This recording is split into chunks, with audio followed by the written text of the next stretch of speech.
کسی کو مت پکارو کسی مدد کے لیے سوائے اللہ. وَأَنَّ الْمَسَاجِدَ لِلَّهِ فَلَا تَدْعُوا مَعَ اللَّهِ أَحَدًا. اللہ کے ساتھ یعنی ایک تو یہ کہ اللہ کو چھوڑ کر کسی کو پکارنا، ایک ہے اللہ کے ساتھ پکارنا، اللہ کو بھی پکارنا اوروں کو بھی پکارنا. بدترین شرک ہے دعا اللہ کے لیے، ندا اللہ کے لیے. اس کا بھی ذرا میں تجزیہ کر دوں آپ. دیکھیے، ایک ہے عام مادی قوانین دنیا کے جو ہے اس کے تحت کسی سے مدد چاہنا. بھائی ذرا مجھے پانی پلا دینا، یہ بھی آپ نے مدد چاہی ہے نا.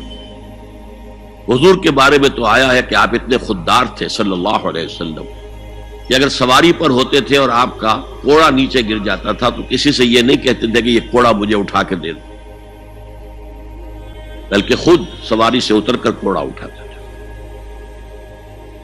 تو یہ جو قانون مادی ہے اس کے تحت مدد مانگنا کوئی بری بات نہیں ہے، کوئی غلط بات نہیں. ماورائی اعتبار سے، غیبی اعتبار سے کسی سے مدد مانگنا کسے باشد کوئی ہو، شرک فی الدعاء. ان المساجد للہ فلا تدعوا مع اللہ احدا. ایک ہے استعارتن اقبال کہتا ہے ہمالا اے فصیل کشور ہندوستان. تو یہ خطاب بالکل ایک استعارہ سا ہے. اسی معنی میں مولانا حالی نے اپنی مسدس کے اختتام پر جو مناجات لکھی ہے، اے خاصہ خاصان رسول وقت دعا ہے، امت میں تیری آ کے عجب وقت پڑا ہے. وہ دی جو بڑی شان سے نکلا تھا وطن سے، پردیس میں وہ آج غریب الغربا ہے. تو اس معنی میں اس لفظ استعمال ہو جائے تو اس پر بہت زیادہ الرجک بھی نہیں ہونا چاہیے. لیکن غیبی طور پر کسی کے بارے میں یہ عقیدہ رکھ کر کہ وہ میری مشکل کشائی کر سکتا ہے، حاجت روائی کر سکتا ہے، میری مدد کر سکتا ہے، یہ شرک ہے اور اس کے شرک ہونے میں کوئی شک نہیں. ان المساجد للہ فلا تدعوا مع اللہ احد. اب دیکھیے ہمارے یہ فرشتے یہاں بیٹھے ہیں نا، ہم کہہ سکتے ذرا بھائی میرا یہ کام کر دینا؟ نہیں کہہ سکتے. جبرائیل کو پکار سکتے ہیں، اے جبرائیل ذرا میرا یہ کام کر دینا؟ نہیں، وہ عالم غیب کی شے ہے. کسی ولی اللہ کی روح کو پکار کر کہنا کہ میری یہ مشکل دور کر دے، نہیں. اللہ سے کہے، اللہ کو پکارے، اللہ جس کے ذریعے سے چاہے آپ کی ضرورت پوری کر دے. اس ضمن میں میں کہوں گا کہ شاہ ولی اللہ دہلوی نے ایک بات کہی ہے، اگرچہ مجھے اس کی کوئی دلیل اپنے طور پر انڈیپینڈنٹلی کتاب و سنت میں نہیں ملی ہے، لیکن شاہ صاحب کا ایک مقام مرتبہ ہے جو میری نگاہ میں بہت بلند ہے. انہوں نے یہ لکھا ہے کہ جو اللہ کے برگزیدہ بندے ہوتے ہیں، اولیاء اللہ، اللہ تعالیٰ ان کی ارواح کو ان کے فوت ہونے کے بعد ملائکہ کے طبقہ اسفل میں شامل کر دیتے ہیں، اور وہ بھی جس طرح وہ ملائکہ اللہ کے احکام کی زمین میں تنفیذ کر رہے ہیں وہ بھی اسی کام میں لگ جاتے ہیں. میں نے عرض کیا کہ میرے پاس انڈیپینڈنٹلی کوئی دلیل نہیں ہے اس کے حق میں، لیکن شاہ صاحب کا فرمانا خود میرے لیے ایک درجے میں دلیل ہے. لیکن یہاں ایک تو یہ نوٹ کرنے کا، ملائکہ کا طبقہ اسفل، ملائکہ کا سب سے نچلا طبقہ،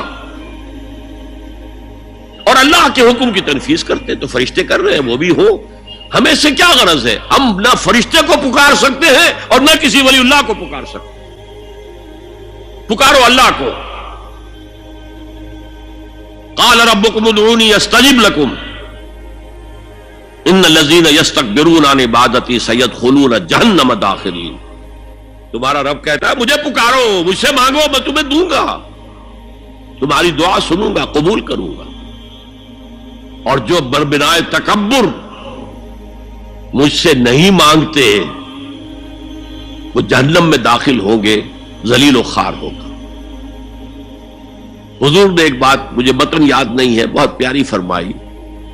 دیکھو انسانوں سے تم مانگتے ہو کچھ تو ایک دفعہ تو اس کے ماتھے پر تیوری پر بل پڑ ہی جاتا ہے، یہ کیوں میرے سامنے ہاتھ سوال کیا، کیوں مجھے سے مانگ رہا ہے، چلیے بعد میں کچھ وہ دے ہی دے، ناگوار گزرتا ہے. ارے اس سے مانگو جو کہتا ہے کہ مجھ سے مانگو اور میں دوں گا. وہ نہ مانگنے پہ ناراض ہے، اس سے نہیں مانگتے. رات کے آخری ساعتوں میں، یا جسے آپ کہتے ہیں the small hours of the morning, حدیث میں آتا اللہ نزول اجلال فرماتے، جس کو ہم نہیں جانتے کیسے نزول ہوتا ہے. ذات باری تعالیٰ اور اس کے متعلقات کے بارے میں جو بات آ گئی قرآن میں حدیث میں وہ ہم مانتے ہیں. کیسا یہ ہم نہیں جانتے. اس کا ہاتھ ہے کیسا ہے ہم نہیں جانتے. اس کا چہرہ ہے کیسا ہے ہم نہیں جانتے. اس کی ساق ہے، اس کی پنڈلی ہے کیسی ہم نہیں جانتے. وہ سنتا ہے کیسے سنتا ہے ہم نہیں جانتے. کیا اس کے کان ہے؟ کیا اسے بھی ساؤنڈ ویوز کی ضرورت ہے سننے کے لیے؟ وہ دیکھتا ہے کیسے دیکھتا ہے ہم نہیں جانتے. وہ اترتا ہے کیسے اترتا ہے ہم نہیں جانتے. جو قرآن میں آ گیا حدیث میں آ گیا مان لیجئے بس. باقی یہ متشابہات میں سے ہے، اس کی کھود کرید میں پڑو گے تو فتنے میں مبتلا ہو جاؤ. ابتغاء الفتنۃ وابتغاء تاویلہ. لہذا حدیث میں آتا ہے کہ رات کے آخری ساعتوں میں اللہ سمائے دنیا تک نزول فرماتے ہیں اور پھر ندا لگتی ہے حل من سائل فاعطیہ، ہے کوئی سوال کرنے والا مانگنے والا کہ میں اسے دوں. حل من مستغفر فاغفر لہ، ہے کوئی گناہوں کی معافی چاہنے والا کہ میں اسے معاف کر دوں. ہم انٹا غفیل سو رہے، ہم تو مائل بکرم ہے، کوئی سائل ہی نہیں.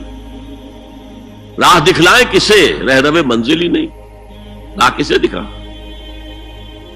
اللہ کے راستے پر چلنے کا فیصلہ کرو، اللہ کی راہ میں جہاد کا فیصلہ کرو، پھر اللہ راستہ کھولے گا. والذین جاہدوا فینا لنہدینہم سبلنا. وہ لوگ کہ جو ہمارے راستے میں جہاد کریں، محنت کریں، مشقتیں کریں، ہم لازماً ان پر اپنے راستے کھولتے چلے جائیں. تو دعا شرک فی الدعا. مانگو صرف اللہ سے، اللہ سے، اللہ سے. وہ چاہے کسی فرشتے کے ذریعے، چاہے کسی فوت شدہ ولی اللہ کی روح کے ذریعے سے، چاہے کسی کو بھی نہیں، براہ راست اپنے حکم سے. اس کی تو قدرت ہے، جو چاہے کرے. کن فیکون. وہ جیسے بھی ہو وہ آپ کی ضرورت پوری کرے گا. وہی ہے جو کہ مشکلات کو حل کرنے والا ہے، وہی ہے کہ رزق دینے والا ہے، وہی ہے جو مرض سے شفا دینے والا ہے.